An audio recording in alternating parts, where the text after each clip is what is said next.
Welcome to Life Planning 101, brought to you by Kennedy Financial Services of Eastland. Tune in every Monday morning at 8:30 on KATX and again on Saturday morning at 9 a.m. on KATX and KWBY as Angela Robinson joins Stace Gaddy to share important financial information to help you live life on purpose, insurance, investments, estate and tax planning, and much more. All covered now on Life Planning 101. Good morning, everyone, and welcome to our program. It's always a pleasure to be with you. I'm Stace Gaddy. Angela Robinson from Kennedy Financial Services, our guest and expert. Another edition of Life Planning 101. Good morning, ma'am. Good morning, and you bet it is another edition. And as always, it will be a great show, and you don't want to miss anything that we have to talk about. And I want to actually tell you what the topic is, but behind that, I want you to listen to the story before you say, well, this just doesn't apply to me, because it is very interesting. The topic today, we're going to be talking about the finance of remarriage. And it's so funny because most people are in a marriage and they say, well, if my husband or wife is gone, they pass away, I'll never remarry. I won't do that. And I can't tell you how many people that we actually work with that, you know, they are in a third marriage or a second marriage late in life, and not because it's the love of their life, but because they want to have some kind of companion, right? Somebody to be able to do things with and to share time with. And so I think that's really important. But funny story. So we're helping someone with their estate planning, and this has been a couple weeks ago, and we're talking about this, and we get pretty hot and heavy on the what ifs, and we call it our devil's advocate conversation. Yeah. It's not something that you want to talk about, but sometimes it's something that you need to talk about, and we're going to talk about why that is so important today. And so they left, and the lady that was there, she was a little bit in a mode of, oh, I just don't think I'll ever get remarried. And she came back next time I saw her, and she said, you know what? I've decided. I'm not going to remarry. I'm making a vow. Write it down. Make me sign it. I told all my friends. Everybody knows I'm never going to get remarried. Okay. And I sit there just looking at her, shaking my head. She says, you don't think I'm telling you the truth, do you? And I said, well, you know, our experiences told us over the last 25 years that typically there is a chance of remarriage. So, you know, it doesn't matter, you know, if you've been through a divorce or if you're widowed or you're a widower, you know, that there is a chance that you could end up needing to get remarried or wanting to get remarried. And, you know, another lady I love, one of the clients that we've worked with for several years, she says, I am not going to be a nurse or a purse. I refuse to do it. That cuts right to it, you know, doesn't it does. But I always remind her, I said, you know, sometimes we can't help who we fall in love with. And that's so true. And, you know, at the same time, though, you do have a lot of conflicts. You have kids in the mix of remarriage and how to handle that situation. And what if your finances are completely different, you know, in that remarriage? What if one of you has a lot of assets and wealth and income and the other one doesn't? Or what if you both have a lot of assets and wealth and income? Or what if neither of you have a lot of assets, wealth, and income? You know, how do you handle all those different types of situations, right? And then on top of that, you have the remarriage itself, you know, just the habits. You know, I always gave my brother a hard time because when he was turning 30, and he's well over 30 now, so, you know, I can give him a hard time on the radio show. Everybody knows him here in Eastland. But, you know, and this is my middle brother, but I always gave him a hard time when he was around 30 years old. I said, don't you know that once you turn 30, you become set in your ways and nobody's going to want to take you? I said, you really get stuck in your habits. And I kept That's true. You know, but it is, Stace. It is. You know, we all kind of get our habits. And if you've been married before, believe it or not, you had habits in that marriage before. So, you know, having that remarriage, what does that mean for habits? What does that mean for anxiety, stress, anger, frustration, right? And all of those things can be a big proponent. And especially when you involve finances in the mix. You know, we talk all the time about the psychology side of money on the show, right?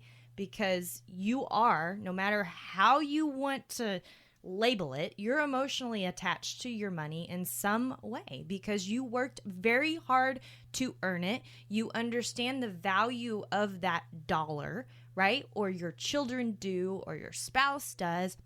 And no matter how you look at it, some of us lean towards the way of greed, some of us lean towards the way of fear, but we're driven by one of those two things in life because, I always say, money shouldn't be, it can be the root of all evil if you let it, and it shouldn't be your life, but it's kind of like oxygen.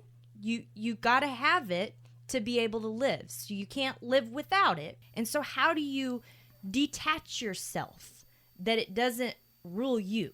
You rule your money. Does that make sense? Yes, not chasing it. That's right. That's right. And you can be a victim to that very easily in remarriage because here's what happens. It's not only your psyche with money, but now you've just involved a new family, which may include a spouse, may include their children, may include grandchildren, plus your children, your grandchildren.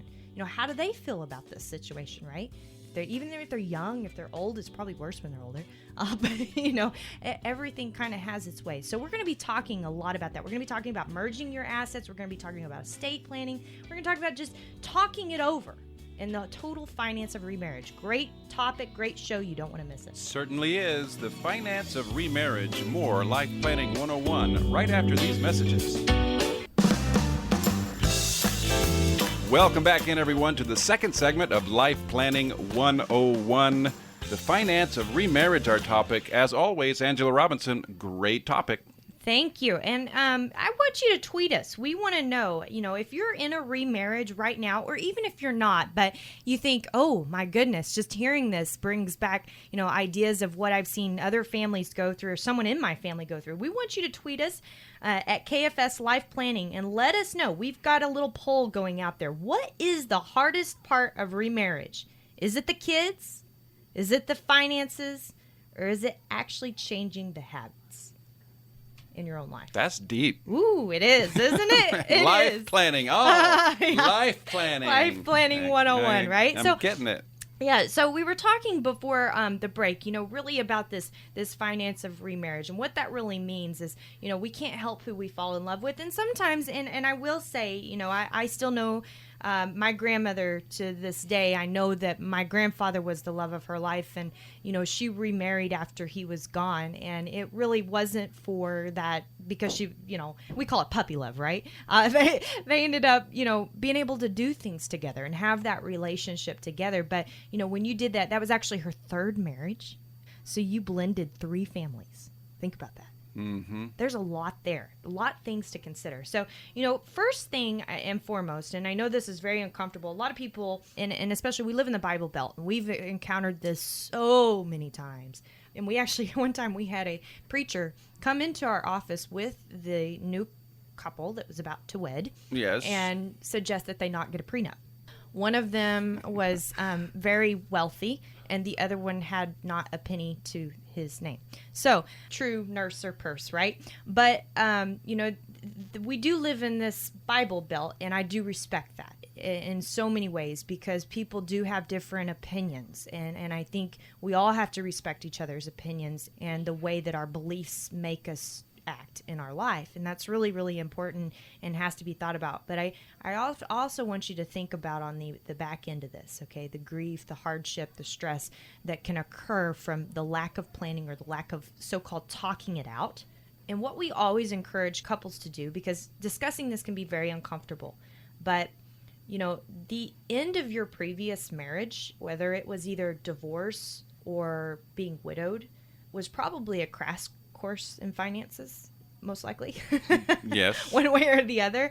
And, one thing is you don't want to create past experiences that negatively impact the future. And, an example of that would be, let's say, for instance, that you don't pay a bill and it ends up being late and there is a phone call into your house. Well, what if that other spouse was accustomed to their last spouse doing that all the time and it was an embarrassing thing to them and it triggers something emotionally?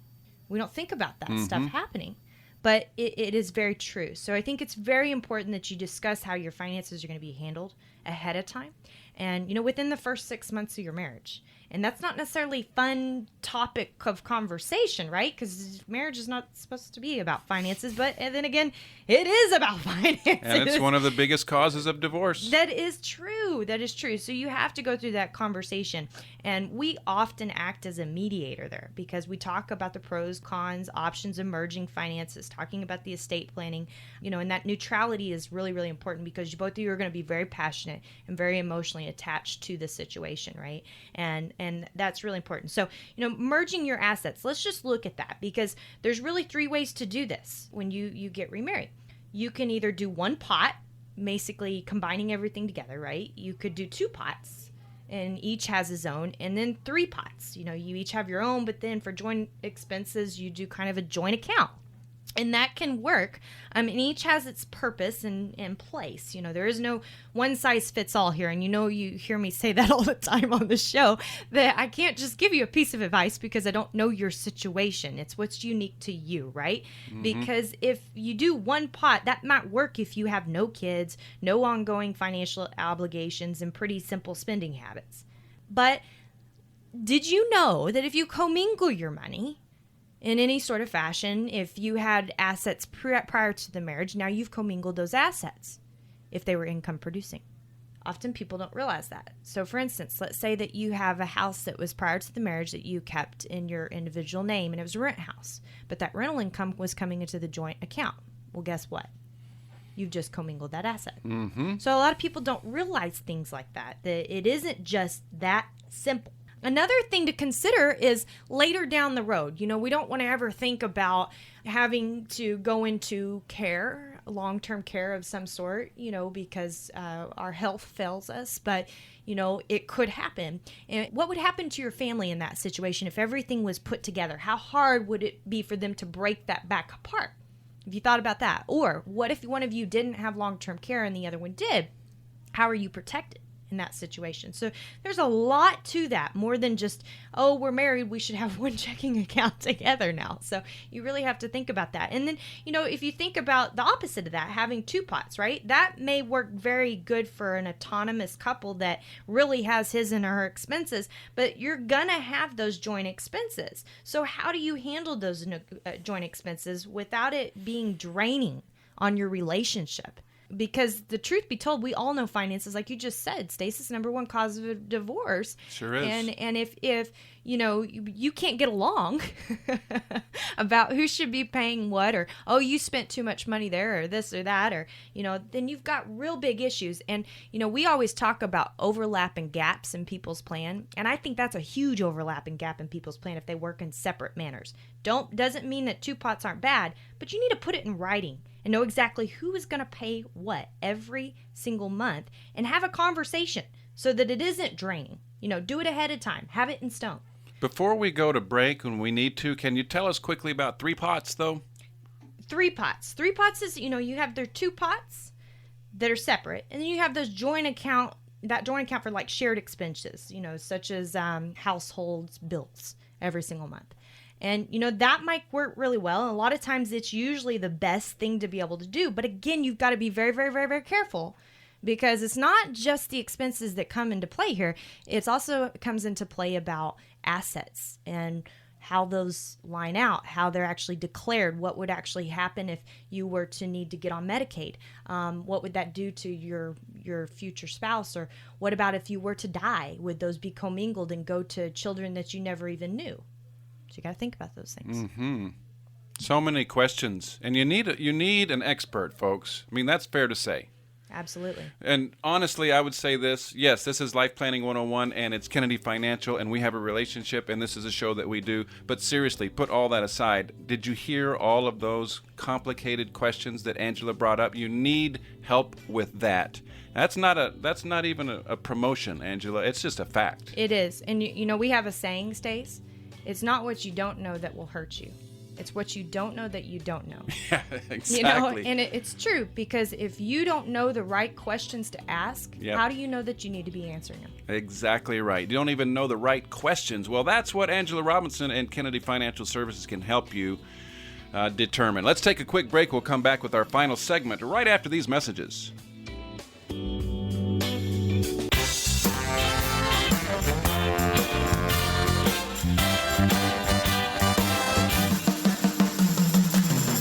Welcome back in, folks, to Life Planning 101, our third and final segment for today's program. Here's Angela Robinson. Yes, and we've been talking about the finance of remarriage, and so far we've kind of talked about how to manage it during the remarriage, but something that's very important and often overlooked is creating that estate plan. Because when you do get remarried, you need to make sure things are set in stone if you're blending families. It's no longer just a simple his and her will. Think about it. I want you to think about if you have assets today, you were to get remarried, and all of a sudden you pass away. And everything goes to that new spouse. Guess what you just did? You disinherited your children and your grandchildren. Mm-hmm. Are you okay with that? Would your deceased husband or ex-husband be okay with that? Right? Or wife, and that I always say I pick on the husband because men usually die first. But it is true. No comment. No comment, right? Yeah, and that could be changing. Women are in the workforce. We're getting more stress. Yeah, you never know. You might have hope in the future. No comment. But, creating this estate plan is really important. In fact, I want to share with you a little story. Very interesting because not all remarriages are good remarriages. We actually were privy to this firsthand. We actually had a lady that had been our client since 1992. And every time we went down to see her, her legal documents had been changed by her and her husband. He had somehow gotten her to go to an attorney every single time after we left to get her to put him in charge of everything. What do you think that did? Man, that seems like a big pile of trouble to me. Yes, and it gave him access to everything. Makes him in control. That's right. So, what does that mean, right? Well, if you go back to what her goals and her previous husband, she was a widow, and what her previous husband's goals were was, if she were to get remarried and it was somebody that she loved and cared about, she wanted them to be taken care of, but she wanted anything left to be able to go to her kids and her grandkids. And, that's not an uncommon thing. That's not an unreasonable thing at all. And so there is ways to be able to set this up and get it soundproof. The best way to set it up is when you're in that first marriage and you get everything set up and solid, right then. But that often doesn't happen. And especially if you're a young person, it's almost impossible to do that. Because you want to have flexibility in your plans. So you've got to be very careful there. So, what we did was we did end up setting things in stone from that point forward. We ended up setting up a trust that would pay out her husband, the expenses that he needed to keep up the house and live there. And the house actually was inside the trust. Everything was inside the trust for his benefit until his death. And then it could go back to her family. So things can be set up appropriately to take care of it. But the big thing is that most people don't take the time or the thought to do it, or they're so much in puppy love, they have a hard time addressing this situation. It's a hard conversation, right? And, the biggest thing I always think about is, what if you developed dementia or Alzheimer's and something wasn't set up appropriately, and that new husband, not that he was a snake in the grass, but what if he didn't know how to do things appropriately? And because of that, you disinherited your children. And what does that make Christmases and Thanksgivings like after you're gone? We always have that question, right? We want Christmases and Thanksgivings after we're gone. So, it's really important to be able to do that. Taxes are another thing. One of the things we always think about is, do you file a joint tax return or an individual tax return after you get married? And what's the difference in it? We talked a little bit about that earlier, about those commingling of assets, and income in the state of Texas actually traces the asset back to whoever it's reported on both tax returns for. Think about that. So much to think about. Yes. So, this estate planning, can't just always be solved by a prenup, for sure. Now, or a postnup, and those are good things and things that can help. But you've got to think beyond that. You've got to have things really looked at with an X-ray, an MRI into it, and make sure things are set up very appropriately. Beneficiary designations are another one. Upon remarriage, I think this is one of the most overlooked things that people forget to do is change their beneficiary designations. In fact, we had this happen. A gentleman had an outside life insurance policy that went to his ex-wife when he died. He was remarried, but it went to his ex-wife. Okay. What? Yep. That's right. And what if you had an ex-spouse that was deceased? Now you got all kinds of problems because that can cause serious complications. Oh, the paperwork. Yeah. So don't forget about those beneficiary designations. And often, a lot of times, I see people have problems too because they have young children or young grandchildren, and they'll try to list them. Remember, you can't list a beneficiary that's under the age of 18 in the state of Texas. And really, do you want to give an 18-year-old a lump sum of money? Yes. You might want to think about that. So these are all little caveats that's really important. We always talk about what it means to live life on purpose. And that is different for everybody. There's no doubt about that. But I think everybody has a common goal to get rid of complexity and stress in their life so they can focus on those things that are important to him. Mm-hmm. And when you just get this out in the open and you take care of it ahead of time, guess what you just got rid of? Stress. The stress and complexity. You've simplified. That's right. So, take this opportunity that, if you're in your first marriage, if you're in a second marriage, if you're considering a second marriage, address it. Doesn't matter where you're at in life, address it. Know what would happen. Not a great conversation to have, but know what would happen. So with that, it is Memorial Day. I do want to have a trivia out there for Memorial Day. And we do want to thank all those people who have died for our country, this great country that we live in each and every day with the freedom to live our lives, to do what we wish, to be able to vote, to be able to speak our piece, be able to worship our different faiths in this country. And, we're just so grateful, aren't we? To live in a great nation. Amen. So thank you. Thank you, all of you, the families that have had someone in your family die for this country. We really appreciate that. And happy Memorial Day. And here's our trivia. 2 free movie tickets. Email us, lifeplanning@kennedy-financial.com. How many wars has America fought? First one to get the answer, 2 free movie tickets. Don't miss it. My name is Angela Robinson with Kennedy Financial Services here in Eastland, Texas. Thanks for listening to our show. Happy Memorial Day, and God bless. Thank you, Angela. Beautifully done as always, and God bless you, your family, and Kennedy Financial Services for all that you do. Join us again next time, folks, for more Life Planning 101. Thank you for joining us for Life Planning 101, brought to you by Kennedy Financial Services of Eastland. Tune in every Monday morning at 8:30 on KATX and again on Saturday morning at 9 o'clock on KATX and KWBY for more Life Planning 101. Securities and investment advisory services offered through VSR Financial Services Incorporated, a registered investment advisor and member of FINRA SIPC. Kennedy Financial Services is not owned or controlled by VSR Financial Services Incorporated.